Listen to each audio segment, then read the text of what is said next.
Bonjour, Stéphane Vaillancourt, alias le Technophile pour le blog de Best Buy. Aujourd'hui, je vous présente un nouveau décor et la tablette Samsung Tab A de 2017. Évidemment, ça a été lancé il y a quelques semaines. Tablette de 8 pouces qui affiche 800 par 1280. Donc, résolution parfaite pour regarder de la vidéo HD 720p.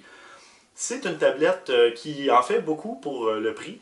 On a un processeur Qualcomm Snapdragon 425 à 1,4 GHz.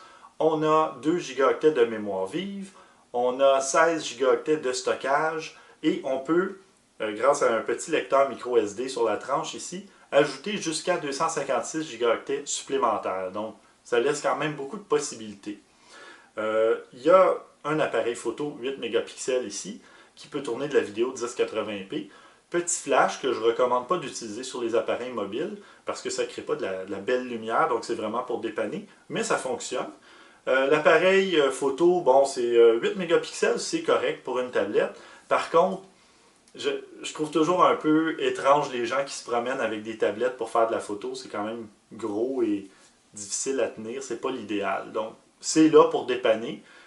Ça fonctionne, ça fait des belles photos à l'extérieur parce qu'à l'intérieur, la grosseur des capteurs dans les tablettes et téléphones, et c'est généralisé, c'est pas ce modèle-là, c'est la plupart, vont faire ont plus de difficultés quand il manque de lumière. Donc, mais ça fonctionne pour dépanner, photographier les enfants si vous n'avez rien d'autre sous la main, il n'y a pas de problème avec ça.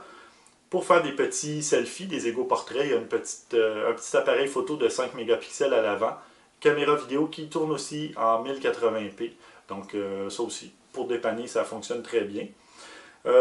Pour continuer sur le boîtier, on a un bouton physique ici pour revenir à l'écran d'accueil. Et on a deux boutons tactiles qui ne sont pas rétro-éclairés, mais on les voit quand même, puis on vient qu'à savoir où ils se trouvent. Le bouton retour arrière et le bouton des applications récentes. On a un mode enfant, ce qui est intéressant. Mode enfant qui permet jusqu'à 6 profils différents. Donc, on a des gros icônes avec des jeux et tout ça, et on décide quelles applications on veut permettre aux enfants de jouer et tout ça, d'utiliser. Donc, sorti avec un NIP, évidemment, pour éviter qu'un enfant sorte sans permission. Et on a, ce qui est intéressant, un Game Launcher de Samsung. Cette application-là permet de gérer les jeux. Elle va détecter à mesure que vous installez des jeux et elle va amener les icônes dans cette application-là. Si vous le souhaitez, évidemment, on vous le demande de le confirmer la première fois. Et à partir de là, vous allez avoir des options comme choisir les performances. Est-ce que vous voulez économiser la pile si vous jouez à un petit jeu comme Pac-Man? Vous voulez les performances normales pour Mario Run et vous voulez des performances élevées pour un jeu en 3D qui demanderait plus de performance à la tablette. Évidemment, la tablette a une bonne autonomie. On parle de 5000 mAh, donc ça donne à peu près 14 heures de lecture vidéo ou 153 heures de lecture audio. Évidemment, dans un jeu, vous ne pourrez pas jouer à 14 heures de temps à un jeu sur aucune tablette, mais en utilisant les performances normales ou l'économie de pile, ça va durer plus longtemps que d'habitude. Et évidemment, en performance élevée, vous allez réduire de beaucoup l'autonomie parce que là, le processeur va fonctionner au maximum, le processeur graphique aussi. Ce qui est intéressant, on a les Game Tools aussi, qui sont des outils pour dans les jeux. Ça permet de prendre des captures d'écran, d'enregistrer des vidéos pendant qu'on joue, d'enlever les notifications pour ne pas se faire déranger si on veut vraiment prendre une petite pause de détente.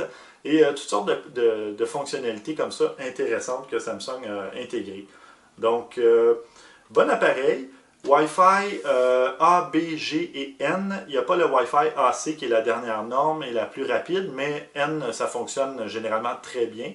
Et on a le Bluetooth 4.2, qui est la version à peu près la plus récente sur le marché aussi. Android 7.1.1 Nougat. Donc ça aussi, version très récente. Je crois qu'il y a eu une mise à jour depuis, 7.1.2. Évidemment, bon, il y a quelques appareils qui commencent à avoir Oreo. Android 8.0. Les appareils sont très rares. Il y a les appareils de Google pour le moment et certaines exceptions. Donc 7.1.1, c'est vraiment parmi les plus récentes. Et Samsung a bien fait donc d'installer ce système d'exploitation-là pour éviter la désuétude trop rapidement.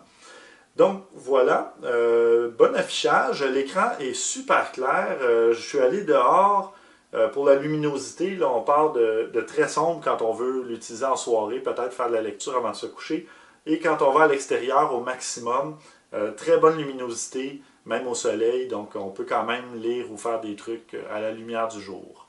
Voilà, si vous voulez voir plus de photos et plus de détails techniques, je vous invite à lire ma critique complète sur le blog de Best Buy.